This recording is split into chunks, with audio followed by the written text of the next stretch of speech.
ಬಂದಿರುವಂತಹದ್ದು ಯಾವುದು? Knight of wands ಬಂದಿದೆ. ಯಾವುದೋ ಕೆಲವೊಂದು ನಿರ್ಧಾರಗಳನ್ನ ಮಾಡ್ತಾ ಇರುವಂತಹದ್ದು, ಧೈರ್ಯದಿಂದ ಕೆಲವು ನಿರ್ಧಾರಗಳನ್ನ ನೀವು ಮಾಡ್ತಾ ಇರುವಂತಹದ್ದು ರೆಪ್ರೆಸೆಂಟ್ ಆಗ್ತಾ ಇದೆ. ಆಕ್ಷನ್ಸ್ ಅನ್ನ ತಗೋತಾ ಇರುವಂತಹದ್ದು ನಿಮಗೆ ರೆಪ್ರೆಸೆಂಟ್ ಆಗ್ತಾ ಇದೆ ಬಾಟಮ್ ಆಫ್ ದ ಡಕ್ ಅಲ್ಲಿ. ಓಕೆ, ಇನ್ ನಿಯರ್ ಪಾಸಿಟಿವ್ನಲ್ಲಿ ಏನಾಗಿದೆ? ನಿಮ್ಮ ಲವ್ ಲೈಫಿನ ವಿಚಾರವಾಗಿದ್ರೆ ದ ಫೂಲ್ ಕಾರ್ಡ್ ರೆಪ್ರೆಸೆಂಟ್ ಆಗಿದೆ. ತುಂಬಾನೇ ಚೆನ್ನಾಗಿದೆ, ಜಾಯ್ಫುಲ್ ಆಗಿತ್ತು, ಬಿಗಿನಿಂಗ್ ತುಂಬಾ ಚೆನ್ನಾಗೇ ಇದೆ. ಕಾರ್ಡ್ ಬಂದಿರುವಂತಹದ್ದೇನು? ವೀಲ್ ಆಫ್ ಫಾರ್ಚೂನ್ ಬಂದಿದೆ. ಸೊ ನಿಮ್ಮ ಲವ್ ಲೈಫಿನ ವಿಚಾರವಾಗಿ ನೀವು ಕೆಲವೊಂದು ಬದಲಾವಣೆಗಳನ್ನ ನೀವು ಮಾಡ್ಕೊಂಡಿರುವಂತಹದ್ದು ಇಲ್ಲಿ ರೆಪ್ರೆಸೆಂಟ್ ಆಗ್ತಾ ಇದೆ. ಕ್ವೀನ್ ಆಫ್ ಕಪ್ಸ್ ಏನನ್ನ ರೆಪ್ರೆಸೆಂಟ್ ಮಾಡುತ್ತೆ? ಸೊ ಕ್ವೀನ್ ಆಫ್ ಕಪ್ಸ್ ನೀವು ಯಾಕೆ ಬದಲಾವಣೆಗಳನ್ನ ಮಾಡ್ಕೊಂಡಿದ್ದೀರಾ? ಕೆಲವೊಂದು ರೀತಿಯ ಸ್ಟೇಬಲ್ ಇರಬೇಕು, ಬಹಳ ಕೇರ್ ಅನ್ನ ಮಾಡ್ತಾ ಇರುವಂತಹದ್ದು, ಲವ್ ಲೈಫಿನ ವಿಚಾರವಾಗಿ ಬಹಳಷ್ಟು ಇಂಟ್ರೆಸ್ಟ್ ಅನ್ನ ತಗೊಂಡಿರುವಂತಹದ್ದು ನಿಯರ್ ಪಾಸ್ಟಿನಲ್ಲಿ ರೆಪ್ರೆಸೆಂಟ್ ಆಗ್ತಾ ಇದೆ. ಓಕೆ, ಎಟ್ ಪ್ರೆಸೆಂಟಿನಲ್ಲಿ ಯಾಕೋ ನಿಮ್ಮಲ್ಲಿ 2 ಆಪ್ಷನ್ಸ್ಗಳು ಇರುವಂತಹದ್ದು ರೆಪ್ರೆಸೆಂಟ್ ಆಗ್ತಾ ಇದೆ. ಯಾಕೋ 2 ಆಲೋಚನೆಗಳನ್ನ ನೀವು ಮಾಡ್ತಾ ಇರುವಂತಹದ್ದು ಅಟ್ ಪ್ರೆಸೆಂಟಿನಲ್ಲಿ ರೆಪ್ರೆಸೆಂಟ್ ಆಗ್ತಾ ಇದೆ. 2 ಆಯ್ಕೆಗಳು ನಿಮ್ಮಲ್ಲಿ ಇರುವಂತಹದ್ದು, 2 ಆಲೋಚನೆಗಳನ್ನ ಮಾಡ್ತಾ ಇರುವಂತಹದ್ದು, ಏನೋ ಒಂದು ರೀತಿಯ ಕನ್ಫ್ಯೂಷನ್ಸ್ ಅಲ್ಲಿ ಇರುವಂತಹದ್ದು ನಿಮ್ಮ ಲವ್ ಲೈಫ್ ನ ವಿಚಾರವಾಗಿ ರೆಪ್ರೆಸೆಂಟ್ ಆಗ್ತಾ ಇದೆ. ಓಕೆನಾ? ಸೆಕೆಂಡ್ ಕಾರ್ಡ್ ಯಾವ್ದು ಬಂದಿದೆ? 10 ಆಫ್ ಕಪ್ಸ್ ಬಂದಿದೆ. ಸೊ 10 ಆಫ್ ಕಪ್ಸ್ ನಿಮಗೆ ಫುಲ್ಫಿಲ್ಮೆಂಟ್ ಇರುತ್ತೆ, ಸಮಾಧಾನ ಇರುತ್ತೆ, ಖುಷಿಯಾಗಿರುತ್ತೆ ಅನ್ನೋದು ನೀವು ಆಲೋಚನೆಯನ್ನ ಮಾಡಿದ್ರಿ. 2 ಆಯ್ಕೆಗಳಲ್ಲಿ ಯಾವ್ದನ್ನ ಸೆಲೆಕ್ಟ್ ಮಾಡಬೇಕು? ಸೆಲೆಕ್ಟ್ ಅನ್ನ ಮಾಡ್ಕೊಂಡ್ರೆ ನನಗೆ ಖುಷಿಯಾಗಿರುತ್ತೆ, ಸಮಾಧಾನ ಆಗುತ್ತೆ ಅನ್ನೋಂಥ ಯೋಚನೆಯನ್ನ ಒಂದು ಸಾರಿ ಮಾಡಿದ್ರೆ, ಇದರ ಮತ್ತೊಂದು ಸಾರಿ ನೀವೇನ್ ಅನ್ಕೋತೀರಾ? ಏನಾದ್ರು ನನಗೆ ಇದರಿಂದ ಮೋಸ ಆಗುತ್ತಾ, ಅಥವಾ ಇದರಿಂದ ನನಗೇನಾದ್ರು ತೊಂದರೆ ಆಗುತ್ತಾ, ನನ್ನನ್ನು ನಾನು ರಕ್ಷಣೆ ಮಾಡ್ಕೋಬೇಕಾಗತ್ತಾ ಅನ್ನೋಂತಹ ಆಲೋಚನೆಯನ್ನು ಕೂಡ ನೀವು ಮಾಡುವಂತದ್ದು ರೆಪ್ರೆಸೆಂಟ್ ಆಗ್ತಾ ಇದೆ. ಯಾಕೋ ನಿಮ್ಮಲ್ಲಿ ಸಮಾಧಾನ ಇಲ್ಲ, ಕನ್ಫ್ಯೂಷನ್ಸ್ ಇದೆ, 2 ಆಯ್ಕೆಗಳು, ಯಾವ ನಿರ್ಧಾರವನ್ನು ಮಾಡಬೇಕು ಗೊತ್ತಾಗ್ತಿಲ್ಲ. ಸೊ ಅದಕ್ಕೆ ನೋಡಿ, ನೀವು ಬೇಜಾರಿನಿಂದ ಮೂವಿಂಗ್ ಆನ್, ಬದಲಾವಣೆ ಆಗ್ತಾ ಇರುವಂತಹದ್ದು ರೆಪ್ರೆಸೆಂಟ್ ಆಗ್ತಾ ಇದೆ. ಚೇಂಜಸ್ ಅನ್ನ ಮಾಡ್ಕೋತಾ ಇರುವಂತಹದ್ದು ಇಲ್ಲಿ ಪ್ರೆಸೆಂಟಿನಲ್ಲಿ ರೆಪ್ರೆಸೆಂಟ್ ಆಗ್ತಾ ಇದೆ.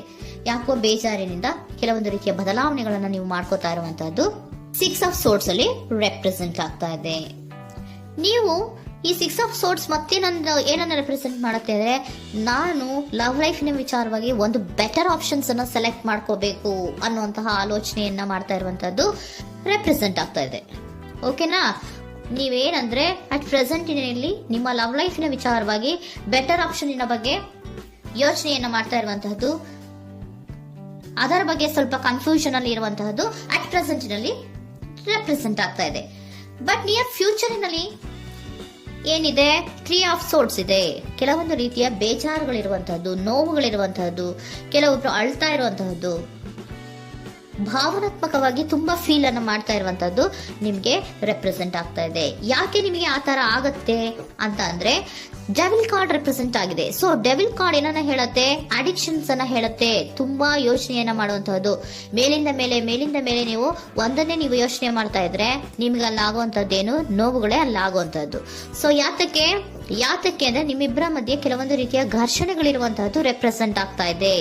ಕೆಲವೊಂದು ರೀತಿಯ ಮನಸ್ಸು ಒಂದೇ ತರ ಆಲೋಚನೆಯನ್ನ ಮಾಡ್ತಾ ಇಲ್ಲ. ಒಂದ್ಸರಿ ಆ ತರ ಯೋಚನೆ ಮಾಡ್ತೀರಾ, ಒಂದ್ಸರಿ ಈ ತರ ಯೋಚನೆ ಮಾಡ್ತೀರಾ, ಕನ್ಫ್ಯೂಷನ್ ಅಲ್ಲಿ ಇರ್ತೀರಾ, ಏನ್ ಮಾಡ್ಬೇಕು ಗೊತ್ತಾಗಲ್ಲ. ಸೊ ಅದಕ್ಕೆ ನಿಮ್ಗೆ ಬೇಜಾರು, ನೋವು ಇರೋಂಥದ್ದು. ಮತ್ತೆ ನೆಕ್ಸ್ಟ್ ಕಾರ್ಡ್ ಬಂದಿರುವಂತದ್ದೇನು? 5 ಆಫ್ ಪ್ಯಾಂಟಿಕಲ್ಸ್ ಬಂದಿದೆ. ಸೊ 5 ಆಫ್ ಪ್ಯಾಂಟಿಕಲ್ಸ್ ಏನು? ತುಂಬಾ ಇದು ಕೂಡ ತುಂಬಾ ಬೇಜಾರಿನಲ್ಲೇ ಇರುವಂತಹದ್ದು, ಫೀಲಿಂಗ್ ಲೆಫ್ಟ್ ಔಟ್ ಆಗ್ತಾ ಇರುವಂತಹದ್ದು, ರೀತಿಯ ಒಂದು ಬ್ಯಾಡ್ ಸಿಚುಯೇಷನ್ ಅಲ್ಲಿ ಇರುವಂತಹದ್ದು, ಅಂದ್ರೆ ಯಾವಾಗ್ಲೂ ನೋವು ಪಡ್ತಾ ಇರುವಂತಹದ್ದು, ಯಾವಾಗ್ಲೂ ಯೋಚನೆ ಮಾಡ್ತಾ ಇರುವಂತಹದ್ದು, ಇಮಿಡಿಯೇಟ್ ಫ್ಯೂಚರಿನಲ್ಲಿ ಈ ರೀತಿ ರೆಪ್ರೆಸೆಂಟ್ ಓಕೆನಾ? ಸೊ ದ ಮೂನ್ ಕಾರ್ಡ್ ಏನನ್ನ ರೆಪ್ರೆಸೆಂಟ್ ಮಾಡುತ್ತೆ ಅಂದ್ರೆ, ರಿಯಾಲಿಟಿಯ ಕಡೆಗೆ ಹೆಚ್ಚು ಗಮನ ಕೊಡದೇ ಇರುವಂತಹದ್ದನ್ನ ರೆಪ್ರೆಸೆಂಟ್ ಮಾಡುತ್ತೆ. ಓಕೆನಾ?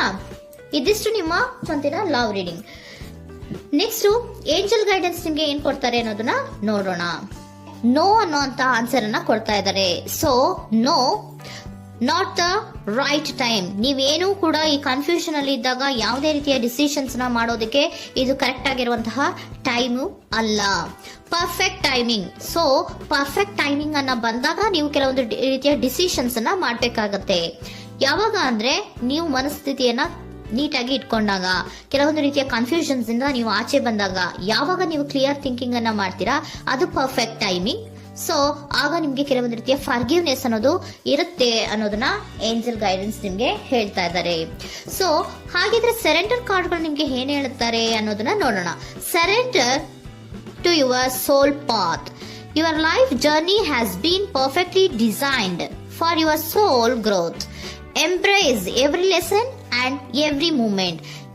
ನಮ್ಮ ಜೀವನದಲ್ಲಿ ಬರುವಂತಹ ಎಲ್ಲಾ ಕೆಲವೊಂದು ಮೂಮೆಂಟ್ಗಳನ್ನ ನಾವು ಪರ್ಫೆಕ್ಟ್ ಆಗಿ ದೇವರು ಡಿಸೈನ್ ಮಾಡಿರ್ತಾರೆ. ಅದಂದ್ರೆ ನಮ್ಮ ಲೈಫಿನಲ್ಲಿ ಏನೇನ್ ಆಗ್ಬೇಕು ಅನ್ನೋದನ್ನ ಮುಂಚೆಯೇ ದೇವರು ಬರ್ದಿರ್ತಾರೆ. ಸೊ ಅದು ಹಾಗೆಯೇ ನಡೀತಾ ಇರುತ್ತೆ. ಓಕೆನಾ?